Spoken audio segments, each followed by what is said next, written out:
Hey everyone, so this isn't 3 beers deep, but I wanted to try something new in which when I kind of have a big story go live, one of the things I'd like to try doing is kind of talking through some of the process and explaining a little bit of what went into that story, because I get a lot of questions on Twitter and those interactions are interesting and happen between me and the person that asked them, but they don't necessarily kind of go wider and allow other folks to get a little sense of the conversation that's happening around the stories that I work on. So the one that went live this morning was called what did it end up actually being called? Because the process at Kotaku is we all kind of work and collaborate through the headlines.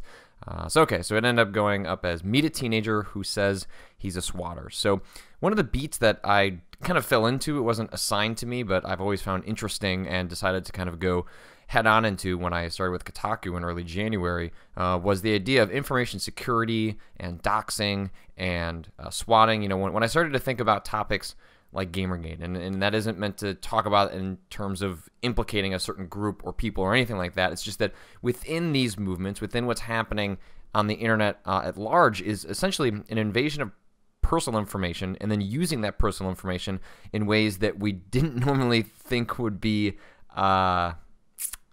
used in the past. You know, our home addresses, our location data, our friends, our family, like things that seem innocuous are somehow used as ammunition, and then things that we maybe overlook are used as ways to threaten and harass us. And so when I've thought big picture about how to investigate these stories, you know, I've tried to address that in a couple of different ways. So, you know, I kicked things off by writing a story about a couple in which they were at home when 3 of their children were also at home. They were streaming. It was a Saturday night. Everyone was just hanging out and having a good time. And then all of a sudden, even though they only had, like a dozen people watching their stream, someone called in the SWAT team, called in an alleged violent crime that had not been committed, alleged that a man had murdered his wife, and then the SWAT team showed up. Now, of course, that didn't happen because that's how swatting works.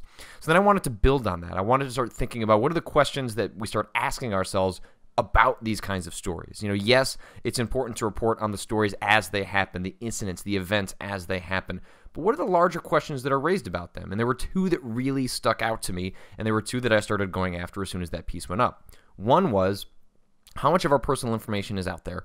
What can we do about it? And what can other people do with it?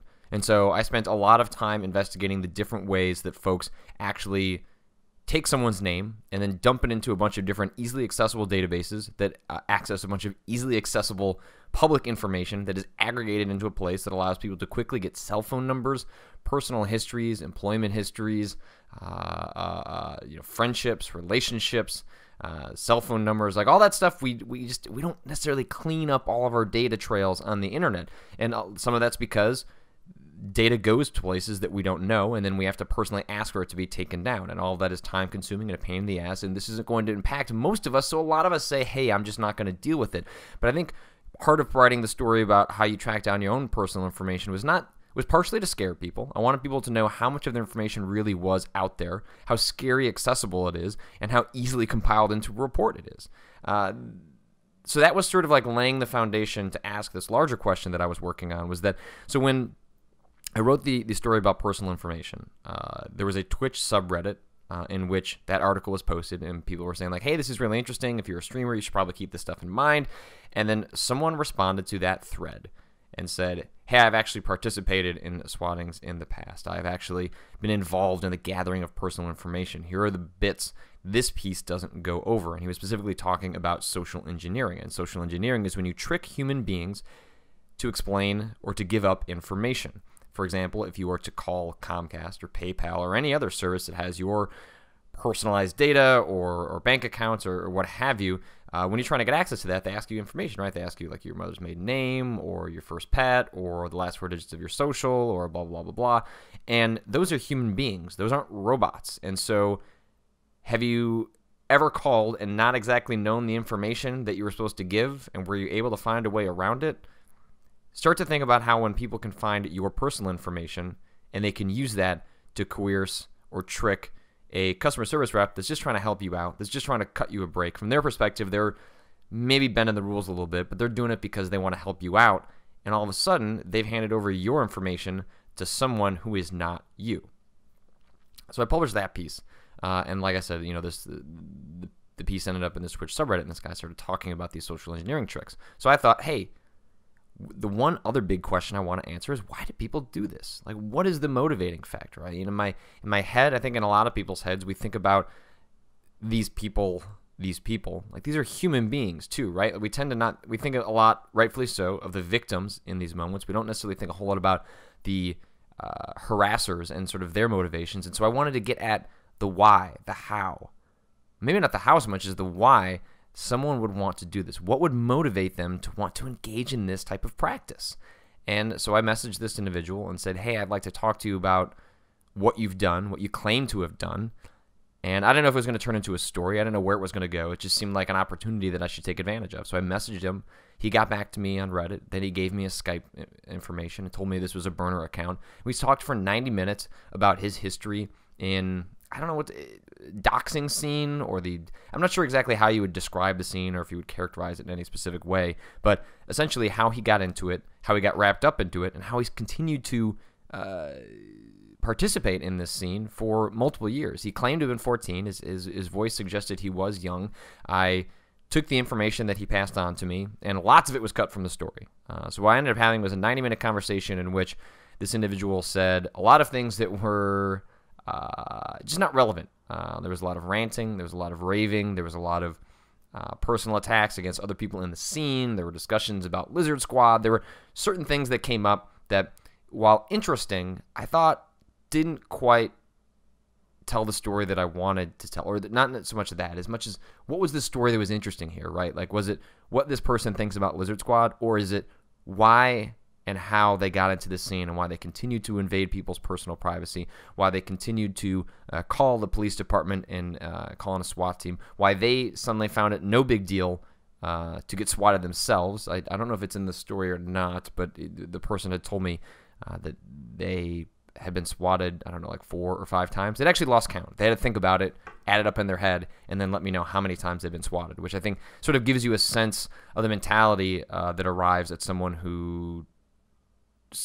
can brush this off so easily and can use words that I'm not going to repeat in this video, but derogatory terms for the mentally challenged, or derogatory terms for homosexuality, and use them so flippantly and not in an aggressive way, right? Like they never came across as someone who was like, oh, I'm going to say that because I'm trying to make you angry. It's just they use that language because they don't think anything of it. And I think about how I was when I was 14. I think about how much time I had on my hands when I was 14. I think about the lack of empathy that I didn't start to develop till I was well into my late 20s. Not that I didn't care about other people, not that I didn't have a heart, not that I didn't try to reach out to other people and understand their circumstances, but when you're 14 and you have all the time in the world, you get into some stupid shit. You do some dumb stuff.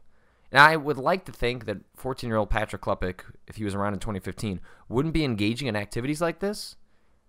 But it's not hard to imagine that my version of ding-dong ditching, my version of prank phone calling, would have escalated in a way as a result of the power on the internet that allows people to do a lot more with very little. Because I think that's at the heart of this, is it's very easy to demonize the individuals that participate in this. And I'm not trying to exonerate them. I'm not trying to say that they aren't culpable or responsible for their actions.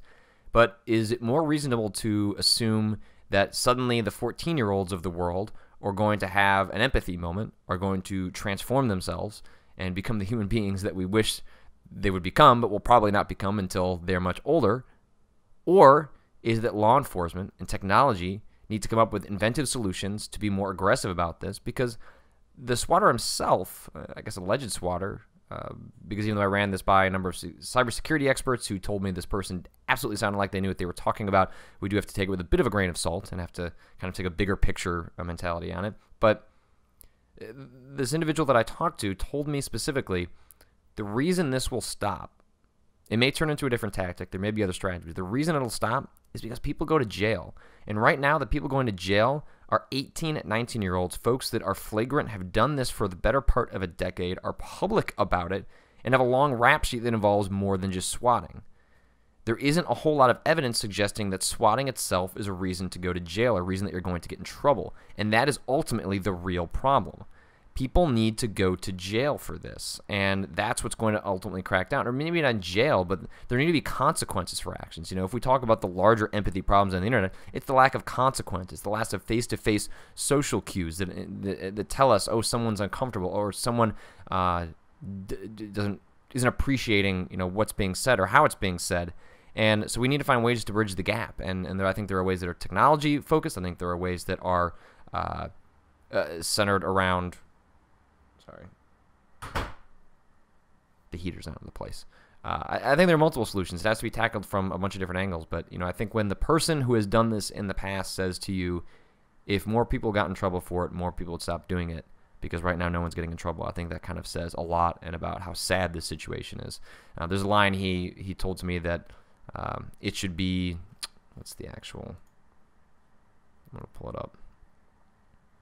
The cost of being a YouTuber is having to deal with this stuff. I don't think the cost of being a YouTuber, the cost of streaming video games, the cost of being a citizen of the internet is that your personal information should be open season for whoever wants it. And more to the point, that you should have no way of retaliating, no way of enacting consequences to those who decide to take it too far. That should not be the standard for the internet. That is something we can do better. So one other thing that people kind of brought up was, do you feel that by publishing pieces like this, you're sort of providing a step-by-step guide how to participate in this if you're someone that would like to? It's certainly something I take seriously. That's a criticism that I take to heart. It's something that I've talked through with my editors. It's something I've talked through with myself. It's something I've talked through with my wife when I've considered these stories. And, what I found is that any of these techniques are a Google search away. Doesn't mean that anyone can pull them off, but if you want to know how to do this stuff, it's not hard to find. And so I think ignoring, you want to consider it, you want to take that seriously, but I think there are bigger questions we need to ask than how easy is this to do and how easy is this to find, because that's already happening. If someone wants to find that, they're going to. We need to think about the bigger questions about how we tackle this sort of as a society, how we tackle this as an internet culture. And I think those are the questions that I'm going to be thinking about as we go forward. If you have any more questions about this story, feel free to reach out to me on Twitter at Patrick Klepek. Ask me on Tumblr, patrickklepek.tumblr.com, or feel free to hit up in the comments below. If you enjoy this stuff, if you'd like me to do some more commentary on the stories that I'm publishing, feel free to let me know. This stuff will become part of the eventual podcast series. Like maybe I'll just make it part of 3 Beers Deep. Special episode talking about a story, something or other. But I just need to submit that to iTunes and some other places, and this will become available in audio formats soon. So if there's something you'd like to see more of, please let me know. Otherwise, I'll talk to you guys later.